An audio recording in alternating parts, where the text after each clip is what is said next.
Iron Vein themselves had to come out to the shop. Had to get y'all out to the shop. How y'all feeling about the cuts, man? You got me right, man. I'm nice and clean right now. I was looking like a savage before. Facts, I'm good man. now, though. I'm glad you guys finally got to jump on AGBtv with me, man. You know how we be going around traveling. We had to get y'all up on here. Two of my day ones. Remember when I was working at Housatonic? Word. With the dread Leo. Yeah, dread. You know what I'm saying? I was telling you earlier, dread Leo. That's when I had the dreads. Word. Man, how y'all doing? How everything going over there at Iron Vein? Chilling. Good, man. Just grinding day at a time, man. Day at a time, just like you, bro. Things been all crazy, we can do. man. I've been seeing everything switched up. I remember when you was at UB playing basketball. You had the bullies, Iron Vein. The blood. I remember coming to Jay's house. He was like Iron Vein. Where was that? Who you had there? A-Train? 2 Chain. Yeah. You had. Yo, that's back. That's back. Cool. When we was pushing the train line. Matter of fact, Jay was the one making some of my banners back in the day when I was still fully clipped Kennels before I became Avant-Garde Bullies. Right. You know what I mean? He was making the banners, getting everything printed. One of the things that I'm interested in hearing Jay talk about is this transport stuff, man. How's everything going with that? People need to know that you out here doing that. That's a big thing. It's busy. It keeps me on my feet. It's day to day. A lot of inquiries, a lot of flights, a lot of travel time, USDA, vet visits. What you mean? What you mean USDA? We need to people see. There's a lot of people in this dog game. They don't Well, know how that to don't move a know. dog from one That's place true. to another place. So what you talking about USDA? International documents have to be endorsed by the USDA before they can even board a flight. Before they can board the flight, they gotta get a document seen by either a regular veterinarian or a USDA accredited one. We have those. We have those out here in CT. Few and far, but we have them. We have them. Definitely. What's one of the toughest places you had to get a dog to? What's one of the places that when you had to get a dog? Which one of the toughest places? I recently had to get one to, I think it was Portugal. And what were some of the requirements to get a dog to Portugal? Portugal, well, I got the dog there, but it's like some countries have breed restrictions. So even though the paperwork says American Bully, but it looks like a pit bull, or some of the dogs just aren't bully enough, it can still get turned back. But then we got everything straight at the end of the day. Yeah, that's tough. So I know certain countries, like I remember at one point I was trying to get puppies into Trinidad. You know what I'm saying? And the regulations on that was like, yo, the puppy had to be 6 months old. They needed all types of like titer tests and a bunch of stuff. Like, it's a lot of things people don't know when it comes to like international shipping. But I let Jay handle all of that. Like, you know what I'm saying? I'm like, yo, Jay, give me a budget. For real, I'm like, yo, give me your budget. You know what I'm saying? Let me know what it's going to be to get this dog to where it got to be, and I'll let him handle the rest. Yeah. You know what I'm saying? I say, like, as like a rule of thumb, that if the country's not at war or there's no, like, political unrest, I can get your dog there. You can get your dog there. Word. That's crazy. And so what did you name it? What did you name the company? It's Pets Direct. Pets Direct. Yeah, okay. With Pets Direct. Definitely. Get them. So tell me some of the. See, people real interested in knowing. They want to know every little intricate and things about people's lives and all of that. So we're gonna give them a little glimpse. Tell me some of the. What's one of the biggest names dogs that you shipped overseas? You know what I'm saying? Where did they go? You feel me? And who are some of the major people that you like that you work with when you're shipping things? I ship dogs for the best of the best. From us, Iron Vein, of course, from international shippers coming to the country, but especially more often dogs coming out, interstate bullies, everybody knows. Yeah. One of my biggest people from day one supporters. Right. I send the majority of their dogs out. We do things like breeding, like semen going out, dogs coming in to be bred, and I get inquiries from people all across the country saying, yo, I have a dog that needs to go to this place. Can I send it to you and you handle the shipping? Because they either work or they have a tight schedule or they can't do it by themselves. They've never shipped a dog internationally. That's where I come in. Okay. Some of the best dogs I've shipped, I mean, I like a dog for a dog. Like, one of the most memorable ones was Babe's father, Ape. Yeah. When he went over to Korea, I shipped him. Boy's ridiculous bone, like tree trunks. You know, I can't not remember that dog. Asani, and like most of the people who I have shipped for before in the past, they tend to always come back. Like I'm like the predominant international shipper for a lot of big name people in the bully game, and my name's out there. It's like a go-to when it comes to Who's some of the getting people? dogs out. Who's some of the people you ship for? Joe Anthony, he can attest to me being his go-to international shipper. Yeah. There's Lewis from Interstate, same thing. When it comes to shipping a dog out, first thing he'll tell people, Jay Joseph. When it comes to shipping the dog in, bringing it in, Jay Joseph. Yeah. I appreciate looks like that because Don't deal with that guy. it's what I do. That's crazy. So what you got over there at Iron Vein on your side? What you got at your crib now? A few dogs, man, a few things in the making, in the works. I mean, we just got a lot of things that we keep under wraps until it actually happens. You know what I mean? But we definitely... Yeah, because you still got me waiting, bro. Definitely waiting list. I know. It's coming, man. Trust me. Yeah, man, I think this year is gonna be something special. You know what I mean? And as far as like Doing a lot of outhouse breeding. yeah, like stepping outside the yard, bringing in new blood. You know what I'm saying? And I just feel like 2017, man, was a little rough. So I feel like I don't want to speak it. Maybe I need to speak it into existence. You know what I'm saying? But it's a bunch of like, you know what I'm saying, new blood that we want to bring in and like incorporate with ours, keep things moving, network. You know what I'm saying, with the people out here. But it's gonna be real interesting. Jay trying to be humble. He got something over there. You know what I'm saying? He got something over there that, you know what I'm saying, we trying to make it happen. But Man, I remember when I was working at Housatonic Community College when I first met you guys. And when I first met you, I was like, Iron Vein. Like, how did y'all think of that? Where that came from? Iron Vein. That's nasty. You know, Iron Vein. It's crazy, bro. Like, my partner, man, Terrence Bragg, like, everybody call him K, you know what I'm saying, big dog. Okay. But, you know, every time I ask him, I'm like, that was a question I asked. Like, yo, how you think of Iron Vein? Like, you know what I'm saying? And a lot of people didn't know he used to breed bull terriers. Okay. And he started, it was like called the Iron Headline, you know what I'm saying? Like, he had some of the nastiest bull terriers.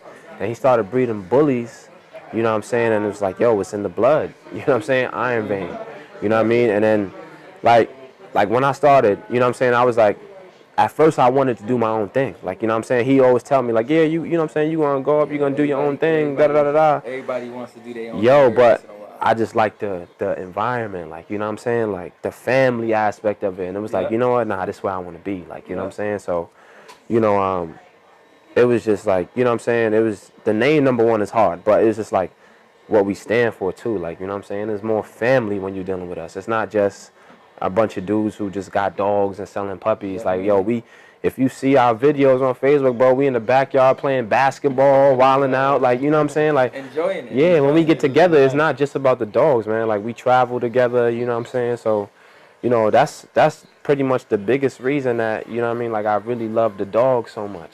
You know what I mean? Like, it's who I fell in with, you know what I'm saying? And this was something, this is like a brand that I was like, yo. When did you guys decide to join up with K and be a part of Iron Vein? Did you guys do it together, separately? Yo, it's been about 10 years. So I remember I bought a buddy of mine actually bought a dog from K. It's actually K's partner at the time, Ty, which is another good friend of mine who do the Frenchies. But you know, K came up from Jersey, mind you. I'm like 16, 17, you know what I'm saying? So I'm like, yo, you the dude in Jersey with the dogs? Like, you know what I'm saying? He's like, yeah. He's like, yo, I got something for you. Something that's more bully, right? Yeah.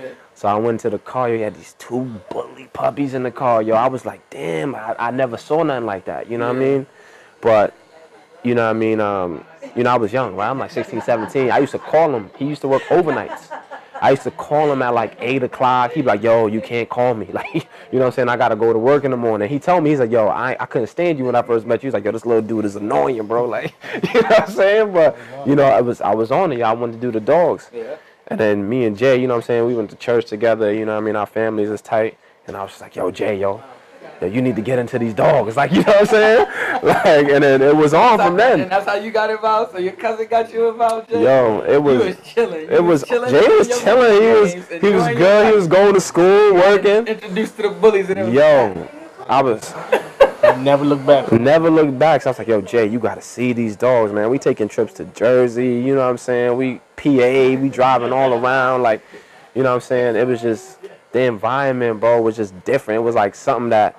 Like, I was kind of like it was like, you know, when you experience something for the first time, like, yo, this can't be real. Like people don't do this on a regular basis. Like people go to shows and stuff. Like a different world. It was different, bro. Yeah, like I be telling my son all the time, yo, there's worlds within the world. Within the world, exactly. No matter what you want to do in life, you're gonna find other people that want to do the same thing that you want to do. It don't change. When I met y'all, like I said, y'all was both breeding bullies, and then all of a sudden a transition came. I remember you was about to finish grad school. You was about to finish undergrad. I'm sorry. And you was just wrapping up basketball, and like right around the time, right before you started grad school, I think it was, that's when you got really deep into the friendships. Yeah. Really deep into them. And then another transition happened with you, and I can't even recall that time, but it was when you got really serious about the color. Yeah. So what prompted that change for you? What prompted you to go from the bullies to the Frenchies and then to really focus on the color? Like when I first made that transition into the Frenchies, it was really because of the exotics. Like a lot of people didn't really know, like when the exotics first hit the scene, nobody knew what they really were. Like, you understand what I'm saying? Like people was like, yo, I kind of like this fad of the exotics, but what is it? Is it a bulldog? Is it a bully? Like, what is it? And I was like, you know what? I don't know what it is. I'm not trying to figure it out. Mind you, this when they first hit the scene. So I'm like, you know what? When was that? 2010? It's got to be when I started the Frenchies, maybe 2012, 2013. And I was just like, yo, if I don't know what it is, man, I'm just going to breed bulldogs. You know what I'm saying? I was like, I'm just going to breed bulldogs. So I got into the Frenchies. And me and Kay, again, you know what I'm saying? We bought my first female from a dude in Cali, man. And you know what I'm saying? We wasn't really looking for colors. At the time, blues was hot. Exactly. So I was like, yo, let's try to find a blue. But we wasn't really like into color. We didn't really know nothing. And then people started putting us on. Like, you know, people always criticize. There's always some within the Frenchie game. It was always, oh man, these ain't real Frenchies. Like, you know, it's not breed standard. Like, but this is what people like, cause the color. People like, this not breed standard. Like, it's crossed. It's like, you understand what I'm saying? But I was like, man, I don't care. I like blue Frenchies. They're pretty. Exactly. And then you know, like within that Frenchie market, you know what I'm saying? It was the same. It was like the bully game. It was like the same thing. Breeding dogs is breeding dogs. It's breeding dogs. You're going to get the people who love it, the people who don't. You know what I mean? But I started liking the colors. You know what I'm saying? The chocolate started to hit the scene. Now, everybody wanted chocolates. You feel what I'm saying? So we were like, yo, we trying to figure out the chocolate thing. But people like, yo, I got a chocolate dog and I DNA'd it and it ain't showing chocolate. Like, you know what I'm saying? Like, Frenchies is different. People don't understand. Like, you know what I'm saying? Like, a Frenchie chocolate, it's not the same as like a bully chocolate. So if I ran a chocolate Frenchie to a chocolate bully, I'm probably gonna get a whole lot of black puppies. Like, you know what I'm saying? Now they starting to come out with DNAable chocolate Frenchies. You know, but them joints is a pretty penny too. The reason I got into the Frenchies was because I didn't really understand the exotics. But now the exotics is more along a standard. It's not like it's not like there's really no set standard I've seen for exotic, but like they're coming more towards the same look. Like, you understand what I'm saying? Not as far as like look wise, but like feature wise, size. You know what I'm saying? Proportion, extremeness. You get what I'm saying? Which company is it that you use for when you DNA all your Frenchies? I use Animal Genetics. Oh, that's what I use. You know, I like Animal Genetics. I mean, there's UC Davis, which is another good one. They're in Cali. It's actually the University of California. You know what I'm saying? But I predominantly use Animal Genetics. I remember when you was on the live with KC, man, and y'all started breaking down the colors and all of that stuff, and I just briefly break down that color game for us again, because I think that's important, because it seems like color's taking over. Yeah, like it's important for people to understand. Like, the reason I got into color, bro, is because I work hard for my money. Like, you feel what I'm saying? And it's just real people sell you what you want. You understand what I'm saying? That's in anything. You buy a car, they're gonna sell you what you want. Like, you understand what I'm saying? It don't matter if it look good, if it's bred right, if it's built right. It's like, yo, everybody want chocolate right now, I'm gonna give them chocolate. Everybody want lilac, I'm gonna give them lilac. You know what I'm saying? And I got into color because, you know what I'm saying, we playing with big money. You feel what I'm saying? It ain't like $150 dogs, not even $1,000 dogs anymore. You understand what I'm saying? So it's just like, if I'm going to spend this kind of money, I want to know that I'm spending it on what was proper. You know what I'm saying? So I started to get into genetics because I was having these conversations with people talking about, yo, I bred this and this, and I'm not getting what the breeder promised me or blah, blah, blah, blah, blah. So first thing off the rip, I'm like, yo, I want to see a color panel on your dog. You know what I'm saying? And, you know, like the biggest, I guess the major 3 panels people are tuned into right now is the B, which is responsible for the brown, the chocolate. And there's, see, some people, this is one thing, right? Like there's different shades of chocolate. Yeah. You know, even if it's lighter, if it's not like the color of a milk chocolate bar, I still consider it chocolate because of its DNA. Yeah. Like people are like, oh no, that's not chocolate, that's orange. You know what I'm saying? I'm like, yo, the DNA gonna come back little b, like it's chocolate. Exactly. Like, you know what I'm saying? And that's the major one. Chocolate is the B locus. The blue, which is the dilute locus, is the D. Okay. You know what I'm saying? So it's little d for blue dogs. Like, and blue again comes in variations of colors. Like people be like, oh, this is, you know, my platinum or what. I don't really know what they call them, but it's just a different shade of blue. There's blue fawn, there's blue tri, there's, you know what I'm saying, blue brindle, there's sable blue fawn. Like, you know what I'm saying? So there's different shades. And then the tri. You know what I'm saying? Which is the A locus, you know, AT. And Frenchie's a little different because you can get tri 2 ways. You get a dog that's ATA or you get a dog that's ATAT. Both of them are going to be tri. Is there you know what I'm saying? There is an AY. People think because your dog is AY, that means it's going to be fawn. But that's not really what it's saying. There's some panels like, or some locuses supersede the other. So even though your dog is AY, meaning it's fawn, if the K locus takes it, you know what I'm saying, into effect, the dog will either be brindle or black or dark blue or dark chocolate. Like, you understand what I'm saying? So the panels work together. Like, you understand what I'm saying? Well, you looking like my number 2 guy that I'm gonna come to for this color because I'm trying to figure out who number 1. So, I'm trying to be number 1. There's one you know person that I have to shout out, and that's my boy Felix. Felix is boot camp bullies down there in Louisiana. Okay. Home been breeding, I don't know, 15, 20 years straight try. Anytime, he's the one that put me on the animal genetics. Okay. I'm not really into the color big like that. I focus more on structure of my dogs because I feel like I can always bring color in. I heard, you can tell me if this is true. Once I get my structure, I can breed my dog to a lilac dog, and all my puppies gonna be carriers. Yeah, they'll be able to produce lilac, of course. Yo, that's people worried about color. Nah, you right. They're gonna have a bunch of colored dogs with no structure. You right. What's funny? You 100% right. Like back in the, well, not back in the day, but years ago when we like started to focus on color, everybody like we would meet up with kennels and they'd be like, oh, yo, you guys too worried about color. Color doesn't matter. Blah blah blah. What's the story now? Yeah.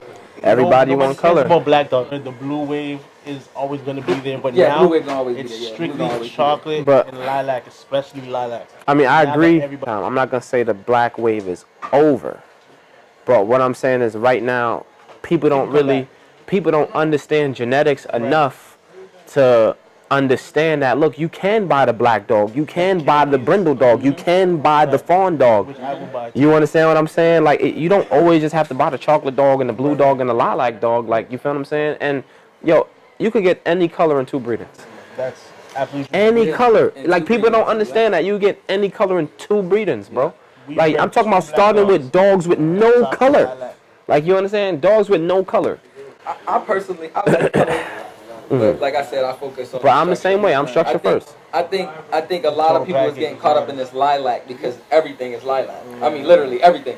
Hey, when you look on Facebook or you look on Instagram or you look on any type of social media, the dog could be under one of those black lights, and it could be clearly a black dog, but it's lilac. I mean, everything is lilac. Nah, I get what you're saying. To me, lilac is genetics, but to some people, lilac is a visual. Like, you understand? Like when I see lilac, bro, like it has to have the genetics of a lilac dog, meaning a dog that is blue and a dog that is chocolate.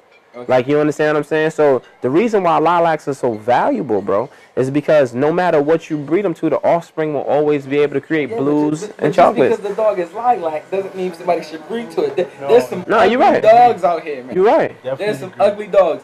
So, but let's transition a little bit because I want to talk about this new color because I hated this color for a long time because people are trying to get it into bullies. I think this is the wrong color to be into bullies, but anyway, Merles. There should be no more. I knew you was going there, bro. Yeah, there should be no more. I just personally feel that way. That's because I just know that you cannot get Merle unless you breed to a wolf dog. One of them, you know what I'm saying? One of them dogs that hunt and herd sheep and shit. Them dogs that have Merle in them. Bro, what? Okay, so I'm gonna say this. We all know, bro, like exotics, did not come from two American bullies being look, we're not gonna play this card. They tried it with the American bully. Yeah, it was selective breeding, like bullshit. Like, you know what I'm saying? I'm sorry. Like, it comes from exotics. In order for you to establish a new breed, it cannot come from an existing breed. You can't breed an existing breed and say, oh, this is a new breed. No, this is still the existing breed. Let's not be naive. You cannot start a new breed without bringing in something different. Yeah, everybody, I don't care who's watching this, whoever watch, if they say, Omari, you a liar, like, you know what I'm saying? Look, you can ask anybody. You can ask any kennel club. You cannot establish a new breed from an existing breed. Like, you understand what I'm saying? Like, you can't use, what I'm saying by that, what I mean by that, you can't breed two pit bulls and then say, oh, I'm breeding bullies. No, bro, you breeding pit bulls. Like, what are you talking about? Like, they not bullies. Like, so that's why, like, that's why I respect the exotic game. Like, you feel what I'm saying? Like, it's really, like, up to your creation to a certain extent, bro. Yeah. And you understand what I'm saying? That's the aspect of being a breeder that I enjoy. It's like, yo, you took your part, you took your creation, you understand what I'm saying? And you freaked it and you twisted it the way you wanted to see it, bro. No holds bars. Yeah. You understand what I'm saying? That's why I like the exotic game. You feel what I'm saying? So that brought my love back. Like, that's why when I was like, oh, now I like the way, after the Frenchies, I was like, y'all like the way these exotics is going. Yeah, let me dabble in this. Like, you understand what I'm saying? Like, you know what I mean? But, like, when you get back to the Merles, like, we all know where Merles come from. People like, yo, bro, people say, yeah, like, this hidden gene, and I don't, look, I don't understand that. But I did see a Merle breeder say that there's some dogs that could not show signs of being, like, they'll show signs. Like, they'll have, like, the nice eyes, like a Merle, or they'll have, like, little weird spotting. Like, you know what I'm saying? And they'll, you know, throw Merle dogs. But realistically, Merle is a pattern. People don't understand that. Merle is not a color. No, it's like brindle. Merle is a pattern. If people don't like brindle, they shouldn't like Merle. People are, oh, brindles. Like, bro, Merle is a pattern, just like brindle is a pattern. You understand what I'm saying? Different patterns. It's just two different patterns. I mean, like I said, I fell in love with the actual Merle color for bulldogs. I love them. Yeah. Like, so much so that I'm on the hunt. I'm on the hunt, Merle breeders. I want a female. So I love them, but they all too big. You know what I'm saying? Like, there's a lot of Merles that I see, but they're all too big. And I haven't seen Splash in person yet, but I will be going to see him very soon. But it's all about selective, bro. Like, this, just like you just finished saying, right? You said you breed for structure. You feel what I'm saying? Like, to a certain extent, you can't really fault somebody for not liking the structure that you like. Oh, no. You feel what I'm saying? So, but for for my own preference, I'm the same way. I like a smaller, more compact dog, but I want it to be bully.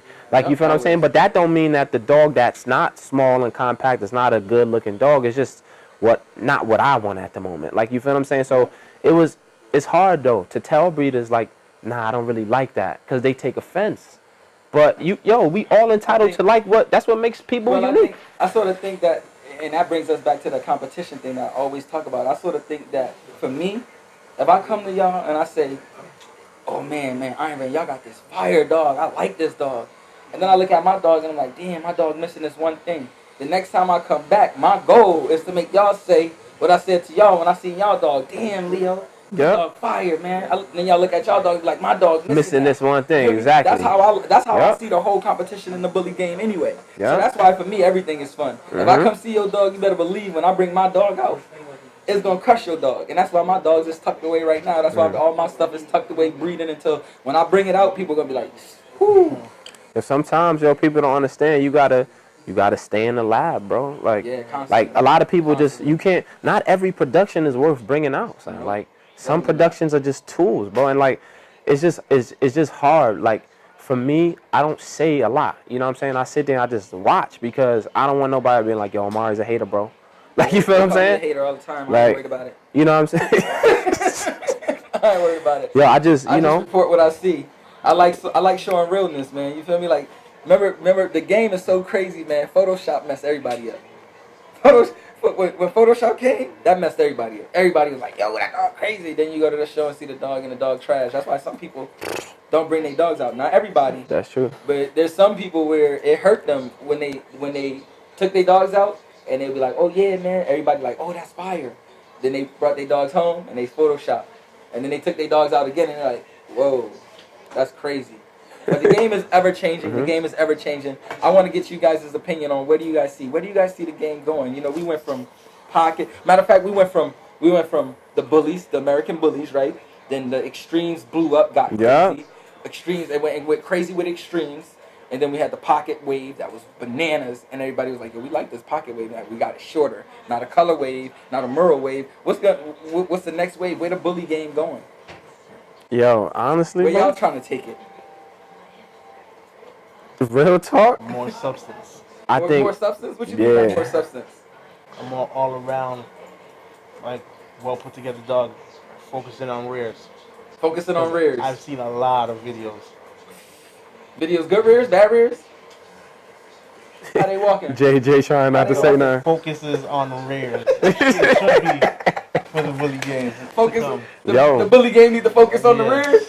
Yeah, man. I've seen a lot of dogs that just like, great up front, great nice midway dog. To the rears. We call them picture dogs, bro. You know, picture dogs. Nah, it's real talk. That's what I call them. I call them picture dogs. You know what I mean? Like, upset is when I see people post their videos of their dogs, or I see videos of a show, and then I see some of these dogs walking. Lord. And it's like, wow, like how do you not see that and still are okay with taking that out? It's supposed to be a reputable breeder who breeds a dog that's supposed to be sound. It's functional.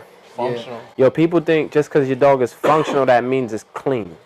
There's a difference between a functional dog and a clean dog. Like, you understand? Like, they can be extreme functionals. I pay attention like, to you know the what I'm saying? It walks, to the way it trots, to the way it runs, to how it looks as it does so. You know? And there's just some things that I won't accept for me personally that I don't want to breed into my gene pool. I don't even know if that words get used anymore.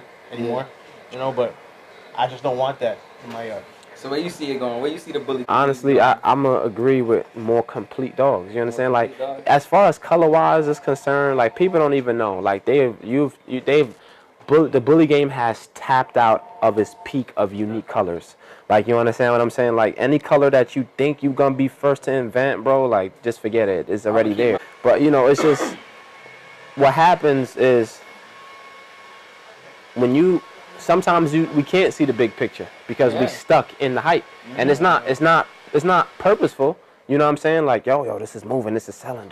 You abandon your own vision, and you like, yo, this is selling, this is moving. I've seen a lot of people. You know what I'm saying? And that's one thing. Like, I'm saying I'm happy about. I have not abandoned my vision. Like, even if I'm breeding to a big name stud or a stud that's hot, I'm not breeding to the stud because it's hot. Yep. I'm breeding to the stud because it fits my vision. Like, you understand? The bonus is that the dog is hot.